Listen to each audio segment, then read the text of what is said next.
Hello guys, कैसे हो आप सब। सो आई होप आप सब बहुत अच्छे हो। एंड आई नो जैसे ही न्यूज़ आई है उसके बाद आप सब लोग बहुत ज़्यादा परेशान हो ऑनलाइन एग्ज़ाम को लेके, क्योंकि आपको जो है लैपटॉप अरेंज करना है, पीसी अरेंज करना है, देन वेब कैम, एंड सबसे बड़ा सवाल आता है कि प्रिपरेशन। ओके, प्रिपरेशन नहीं हुई है, किसी भी बच्चे ने जो है प्रिपरेशन अच्छे से नहीं की है।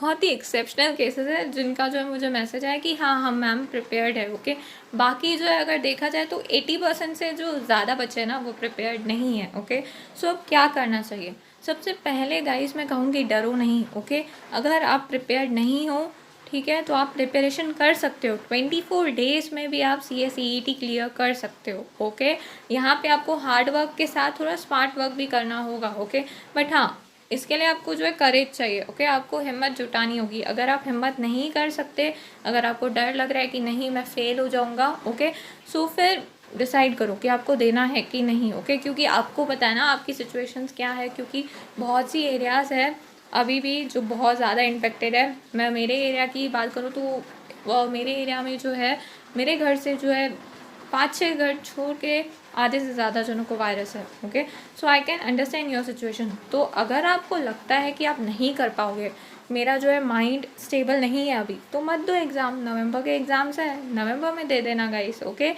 एंड उसके बाद नेक्स्ट है टाइम।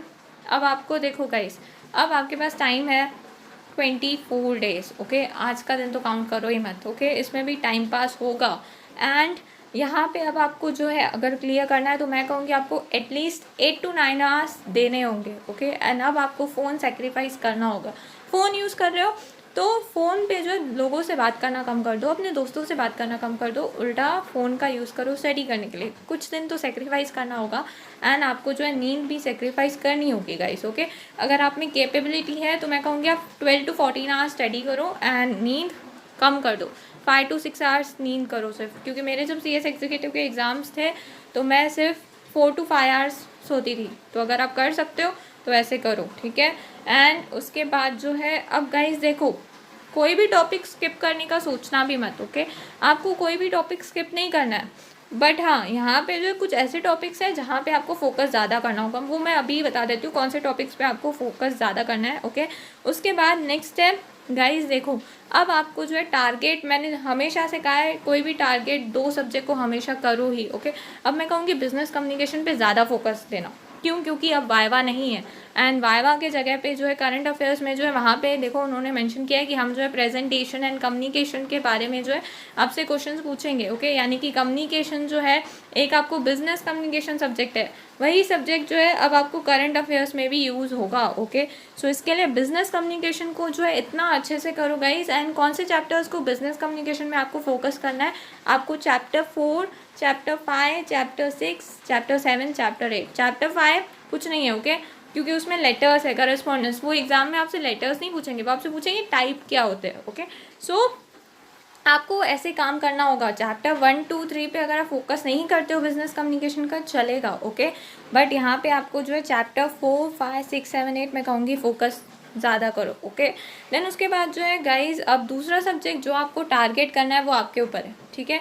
आपको कोई कौन सा जो सब्जेक्ट आपको पसंद है आप उसको टारगेट करो। ज़रूरी नहीं है मैं कह रही हूँ कि ये सब्जेक्ट को टारगेट करो तो आप इसी सब्जेक्ट को टारगेट करोगे। दूसरा सब्जेक्ट मेरे हिसाब से आपको बिजनेस इकोनॉमिक्स टारगेट करना चाहिए, क्योंकि बिजनेस इकोनॉमिक्स बहुत ईजी है गाइज, टफ नहीं है, बहुत ईजी है। क्यों कह रही हूँ? क्योंकि आपको जो इतना डीप में भी इकोनॉमिक्स नहीं दिया हुआ है। मैं समझती हूँ आपको जो है डेटा दिया हुआ है इंडियन इकोनॉमी, यूनियन बजट के ऊपर, एंड बहुत ज़्यादा उन्होंने पॉलिसीज़ दी हुई है, ईयर्स भी दिए हुए, बट गाइज इकोनॉमिक्स आपका बहुत ईजी है। अगर आप CS फाउंडेशन का इकोनॉमिक्स देखोगे ना रोओगे, सही में रोना आ जाएगा। या CA फाउंडेशन का भी अगर आप देखोगे तो भी आपको रोना आएगा। तो आपका इकोनॉमिक्स तो बहुत ईजी है। अब कौन से चैप्टर्स आपको इकोनॉमिक्स पे फोकस करने चाहिए? अब इकोनॉमिक्स में आपको जो है ना सबसे ज़्यादा ध्यान देना चाहिए इंडियन फाइनेंशियल मार्केट, बहुत ईजी है। आपने अगर 11th-12th में law of demand, law of supply, monopoly, okay, forms of market क्या होता है, मोनोपोलिस्टिक कंपटीशन, देन उसके बाद जो है आपको जो है DMU होगा, ठीक है। तो चैप्टर 1 उसके ऊपर है। Chapter 2 national income, guys deep में नहीं दिया हुआ है। मैं मास्टर्स में नेशनल इनकम मैंने इतना डीप में किया हुआ है ना, उतना CS CET में तो कुछ भी नहीं है। ओके, CS फाउंडेशन में भी डीप में था। तो आपको जो है ये चैप्टर स्किप नहीं करना चाहिए। उसके बाद जो है इंडियन फाइनेंशियल मार्केट बहुत ईजी है। क्या दिया हुआ है कि प्राइमरी मार्केट क्या होता है, सेकेंडरी मार्केट क्या होता है, कैपिटल मार्केट्स, ठीक है, शेयर्स क्या होते हैं, डिबेंचर्स क्या होते हैं, टाइप्स क्या होता है, वेंचर कैपिटल क्या होता है, बहुत ईजी है गाइस। वो सिर्फ पेजेस इतने ज़्यादा दिए कि 33 पेजेस है। इन एक्चुअल रीड करने बैठोगे ना तो 2 दिन में कंप्लीट कर सकते हो, ठीक है, 2 दिन कह रही हूँ। देन लीगल एप्टीट्यूड की बात आती है, तो लीगल एप्टीट्यूड में मैं कहूँगी आपको जो है ICSI के ऊपर चैप्टर है, okay. Elements of company law बहुत इंपॉर्टेंट है एंड बहुत ईजी है। देन लॉ ऑफ टॉर्ट्स बहुत ईजी है। कॉन्स्टिट्यूशन थोड़ा टफ है, इतना नहीं है, ठीक है, आप कर लोगे। लेकिन अगर आपको जो इजी चैप्टर्स की बात है जो जल्दी आप कंप्लीट कर सकते हो, वो है एलिमेंट्स ऑफ कंपनी लॉ।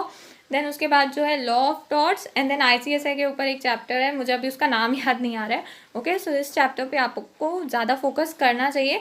ऐसा नहीं है कि बाकी चैप्टर्स आपको स्किप करने, नहीं, पहले ये जल्दी कंप्लीट हो जाएंगे, ठीक है। तो मैं जल्दी कंप्लीट होने के पॉइंट ऑफ व्यू से मैं आपको कह रही हूँ, ओके। उसके बाद जो है करंट अफेयर्स के लिए गाइज मैं कहूँगी अभी से ही सुन लो, लास्ट में नहीं, अभी बताती हूँ। करंट अफेयर्स पूरा कंप्लीट करने की चाह में, ठीक है, आपके पास जो है वो भी खो मत देना, पहले स्टडी मटेरियल कंप्लीट करो, ठीक है। देन बुलेटिन में जो टॉपिक्स दिए उसमें से जो है येस बैंक के ऊपर, ठीक है, then national company law tribunal के ऊपर, एंड देन उसके बाद जो है आपको COVID-19 के ऊपर, ये 3 टॉपिक्स एंड जो 4 टॉपिक्स आपको करंट अफेयर्स में दिए हुए हैं वो कंप्लीट कर लो, बहुत है। और ज़्यादा इन्फॉर्मेशन मत जो है गेन करो, क्योंकि जो है एग्ज़ाम के टाइम पे अटक जाओगे, ओके। उसके बाद जो है नेक्स्ट आता है, अब यहाँ पे तो मैंने आपको चैप्टर्स बता दिए। हाँ, बिजनेस एनवायरनमेंट में चैप्टर 1 एंड 2 पे ज़्यादा फोकस करना, ओके। अब यहाँ पे मैंने ये जो टॉपिक्स बताया ना, ये मैंने इस पॉइंट ऑफ व्यू से बताया कि आपके ये जल्दी कंप्लीट हो जाएंगे, यस। उसके बाद आपको देखो गाइस, अभी 24 डेज़ है, ट्राई करो हर एक सब्जेक्ट को 5 डेज़ में कंप्लीट करने का। अब आप कहोगे मैम नहीं होगा, बिल्कुल होगा, कैसे नहीं होगा, आपको वो बैठना पड़ेगा, ठीक है। आप बैठते ही नहीं हो स्टडी करने, वही तो प्रॉब्लम होती है। बैठोगे होगा, अगर आप जो है स्टडी करने बैठोगे डेफिनेटली होगा। अब आपको टाइम डिसाइड करना है, ओके। एंड आपको जो जगह भी डिसाइड करनी है अपने घर में कि कौन से जगह पे बैठ के मैं कॉन्सेंट्रेट ज़्यादा कर सकता हूँ, ओके। एंड मैं कहूँगी रात को स्टडी करो। क्यों रात को स्टडी करो, मैं टाइम टेबल आपको नेक्स्ट वीडियो में पक्का दूंगी, ठीक है। पूरे टाइम टेबल्स में इन डिटेल बताने वाली हूँ, बट आपको रात को इसके लिए स्टडी करना चाहिए क्योंकि रात को शांति होती है, ठीक है। घर पे सब सो जाते हैं तब आप स्टडी करो, बट हाँ, जैसे आपको कन्वीनियंट लगे वैसे करो। मैं कह रही हूँ इसका मतलब नहीं है कि रात को करोगे, जैसे आपको अच्छा लगे, क्योंकि मैं आपकी जगह पे नहीं हूँ ना, ठीक है। तो मेरे लिए जो कन्वीनियंस होगा मैं वही कहूँगी, बट आपको जो अच्छा लगे, क्योंकि आपको पता है ना आपकी सिचुएशन क्या है, तो आप वैसे करो, ओके। उसके बाद नेक्स्ट है लेक्चर्स, ओके गाइस। सो लेक्चर्स के लिए मैं आपको यही कहूँगी, अगर आप 100% प्रिपेयर्ड हो, ओके, एंड अभी आपका रिवीजन चल रहा है, ओके, सो फिर आपको लेक्चर्स देखने हैं, मैराथन देखने हैं, आप देखो। बट अगर आपका जो है परसेंटेज ऑफ प्रिपरेशन 0 है, तो फिर मैं कहूँगी फिर आपको वो टाइम मैनेज करना होगा, क्योंकि जब आप लेक्चर्स देखोगे ना, चांसेस ये है कि आपकी एंजाइटी बहुत ज़्यादा होगी, एंजाइटी लेवल आपकी बहुत ज़्यादा होगी। क्योंकि क्या है, जब हम लेक्चर्स देखते हैं ना, प्रॉब्लम ये होता है एंड के टाइम पे प्रिपरेशन के हमारे लेवल ऑफ एंजाइटी इतनी ज़्यादा होती है, हमें लगता है डर कि अरे बाप रे हमारा जो है पोर्शन नहीं हुआ है, हमने स्टडी मटेरियल रीड नहीं किया है। ऐसे माइंड में थॉट्स आते हैं कि पहले ना मैं स्टडी मटेरियल रीड कर देता हूँ, नहीं मैं ना लेक्चर्स देखता हूँ, ठीक है। तो ऐसे कन्फ्यूजन वाली अगर आपकी सिचुएशन है, फिर मैं कहूँगी लेक्चर्स मत देखना, ओके। बट आपका प्रिपरेशन अच्छा हो गया है तो फिर लेक्चर्स देखो, ओके। फिर वो आपका चॉइस है, आपको क्या करना है उसके बारे में। कंसेप्चुअल क्लैरिटी गाइस, देखो इस टाइम पे जो रट्टा मत मारना, रीड करना है, रिकॉल करना है, ठीक है। आपको कंसेप्ट को समझना है, आप समझ सकते हो, टाइम कम है लेकिन तभी भी कंसेप्ट को समझ सकते हो, क्योंकि स्टडी मटेरियल की जो लैंग्वेज है ना, अगर इकोनॉमिक्स की भी बात करें, इतनी टफ नहीं है, ठीक है, इतनी टफ नहीं है गाइस। एंड उसके बाद है MCQ प्रैक्टिस। देखो गाइस, MCQ प्रैक्टिस अगर आप करोगे सबसे ज़्यादा से ज़्यादा, तो इसका मतलब ये नहीं है कि आप CA/CET क्लियर कर सकते हो, नहीं। क्यों? क्योंकि अगर आपको कंसेप्चुअल क्लैरिटी नहीं, कंसेप्ट ही नहीं समझे, रट्टा मारा है, ठीक है, एंड MCQs लर्न किए है, ओके, सो पास हो जाओगे नहीं। इसके लिए आप जो है अपने मॉड्यूल रीडिंग पे ज़्यादा ध्यान दो। MCQ प्रैक्टिस नहीं कर रहे हो चलेगा, क्लियर कर सकते हो। ये माइंड में मत बैठाओ कि अरे मैंने MCQs ही नहीं प्रैक्टिस किए, फेल हो जाऊंगा, नहीं फेल होंगे। अगर आप MCQ एक भी नहीं प्रैक्टिस करते हो ना, तो भी क्लियर हो जाओगे, ओके। उसके बाद नेक्स्ट आता है logical reasoning and legal aptitude. अब देखो guys, logical reasoning and legal aptitude में प्रॉब्लम ये है कि लॉजिकल रीजनिंग बच्चों को नहीं आती है, नहीं आती है। मैं बहुत ही फ्रैंकली बोल रही हूँ, नहीं आ रहा है बच्चों को समझ में, क्योंकि न्यू है आपके लिए। ओके, 11th-12th में नहीं होता है ये, ग्रेजुएशन तक लॉजिकल रीजनिंग हमें कभी था ही नहीं, तो कैसे करें। तो गाइज आपके पास लीगल एप्टीट्यूड है, मैंने लीगल एप्टीट्यूड के आपको ईजी चैप्टर्स भी बताए। ओके, आप जो है इजी चैप्टर्स पे तो फोकस करो, जल्दी वो कंप्लीट हो जाएंगे, लेकिन आप जो है लीगल एप्टीट्यूड में कहूँगी एक भी टॉपिक स्किप मत करना। ओके, आपको सारे टॉपिक्स तो करने हैं, बट लीगल एप्टीट्यूड आपके लिए एक स्ट्रेंथ है। ओके, एंड लॉजिकल रीजनिंग आपकी वीकनेस है। ओके, सो अपनी स्ट्रेंथ को यूज़ करो। ओके, एंड लॉजिकल रीजनिंग में प्रैक्टिकल्स नहीं आते हैं मत करो। ओके, क्योंकि लीगल एप्टीट्यूड है 25 मार्क्स ईजिली क्लियर हो जाएगा, पास हो जाओगे। उल्टा मैं कहूँगी लॉजिकल रीजनिंग में से थियोरी करो, ठीक है, प्रैक्टिकल नहीं आते हैं मत करो।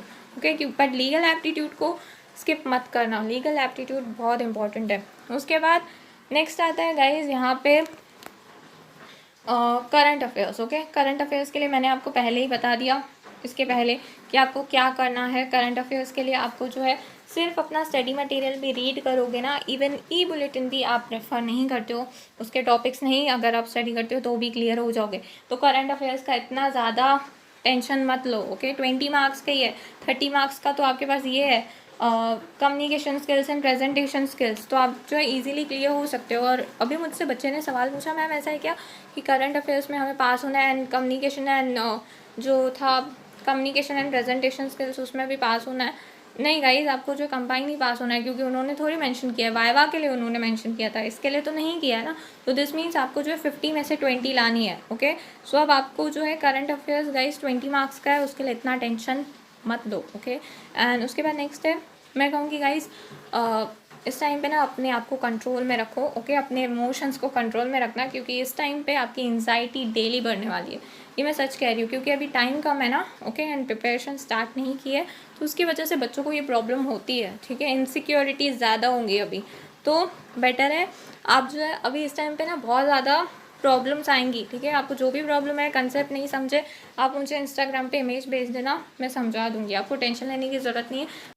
Okay guys, so I hope आपके सारे डाउट्स क्लियर हो चुके होंगे। कोई भी डाउट है आप मुझे इमेज सेंड कर देना, जो भी डाउट है ऑडियो भेज दो, मैं आपको जो है हमेशा हेल्प करने के लिए रेडी हूँ। मैं नोट्स का भी टेंशन मत करो, मैं नोट्स जितने हो सके अभी आपको दूंगी, मैं नोट्स ओके अपलोड करती रहूँगी। एंड टेंशन मत लो, आप ही अकेले नहीं हो, बहुतों का नहीं हुआ है प्रिपरेशन। ओके, सो खुश रहा करो एंड टेंशन मत लो। ओके, सो बाय गाइज, टेक केयर।